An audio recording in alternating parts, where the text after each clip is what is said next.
The Marrow Thieves. The Marrow Thieves by Cherry Dimmeline is a story about a group of indigenous people who are on the run from recruits, specialized hunters who are after one thing and one thing only, their precious bone marrow. We watch as our protagonist, Frenchie, loses his brother to the recruits and is left to die alone when he was miraculously saved by Miigwans, leader of a traveling group of Indians. He quickly becomes a member of the party and together they encounter friends and foes alike.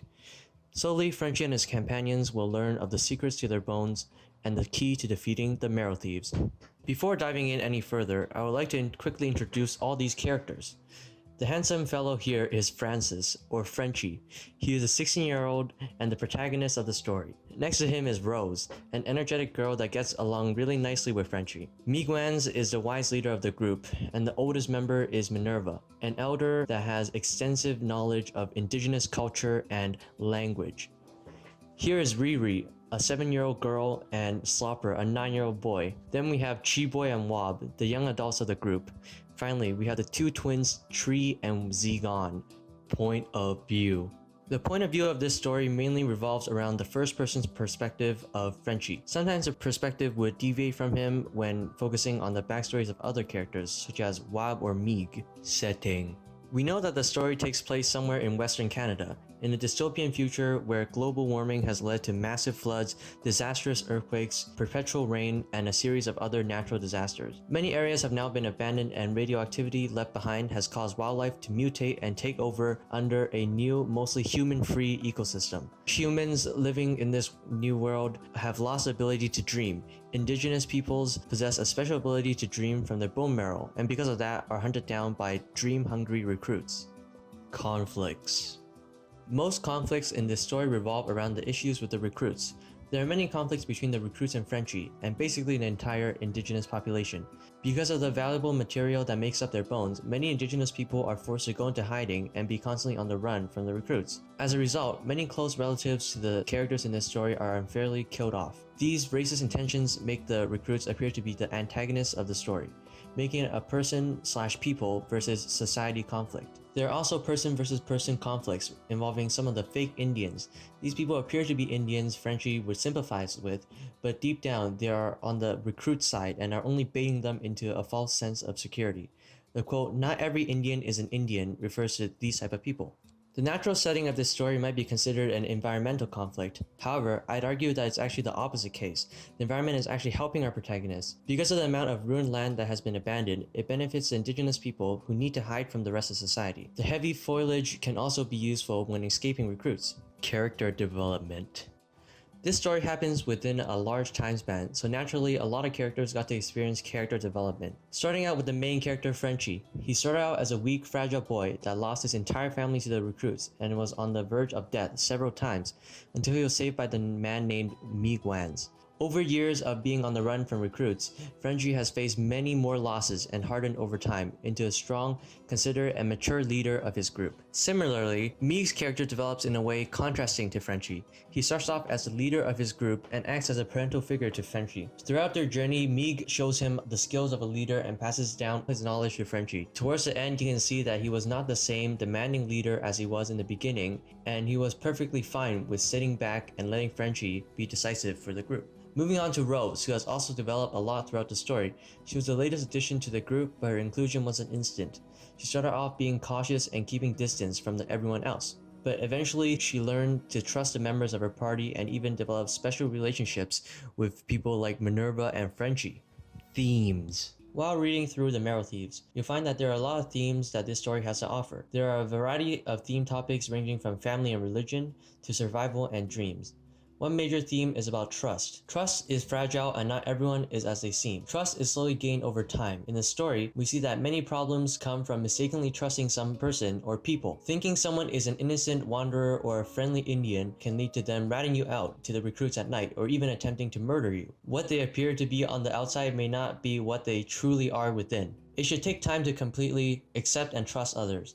An example from the story was when Wob was tricked into a trap because someone she thought she could trust was the one who set her up. Wob trusted him too soon and suffered severe consequences. Once you completely trust someone is when you feel safe staying and talking to them. The group Frenchie's traveling with all have each other's trust to the point where they can share their personal stories and insights with another and feel comfortable splitting work and resources. Another theme is about loss. Loss can harden people and make them stronger.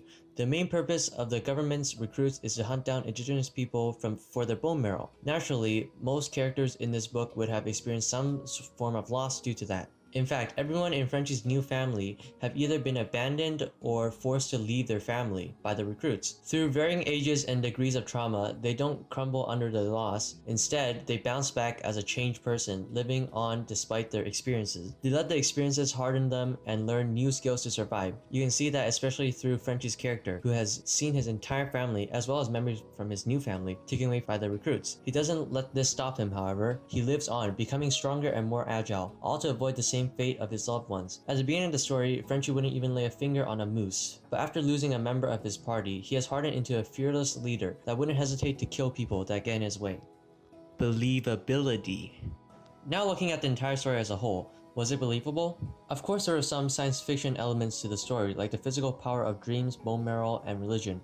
However, these elements only add to the emphasis on how religion and culture is very important to indigenous people. Many would consider religion as pointless, but in the story you can see that tradition and language was valuable for teaching life lessons as well as having hopes and dreams to set goals in life. Those with extensive knowledge of one's religion were considered really powerful in the story and were even part of the solution to defeating the recruits. Regarding the characters, the members that make up Frenchie's group all lost something to value to the recruits. It would be believable that they would want to become a part of a larger group of misfits they could consider their new family. All the characters have believable motives, especially Frenchie. Frenchie was pushed so far by his trauma that it turned him into an actual killer, and I find that really powerful yet realistic. Literary devices. One thing I really like about this author and her writing style is her use of metaphors, similes, and personification to portray powerful imagery into the reader's minds. An illusion in this story would be residential schools. Residential schools would sometimes be brought up when talking about the new schools where Indians will get their bone marrow extracted from. The new schools are similar to the old schools where Indians are forced into them and removed from their identity. The only difference is instead of extracting just their culture and religion, they also extract the special material in their bones that allows one to dream. Flashbacks are used during coming to stories or origin stories of certain characters. Examples include Wob's story about her mother and how she got that scar, and Meek's story on his husband.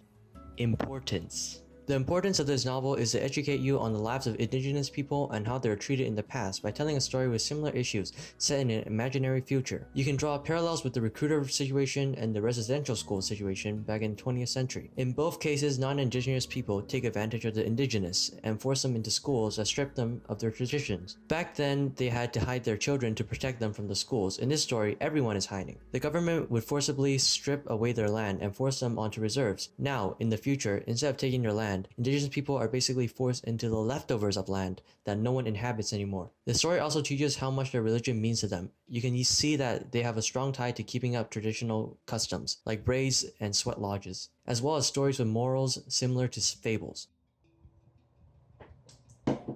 My final thoughts and would I recommend the novel?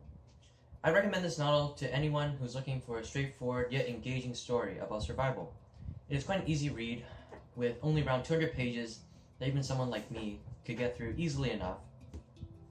All the characters are likable, and the ending is satisfying and answers most of the questions that were proposed in the book.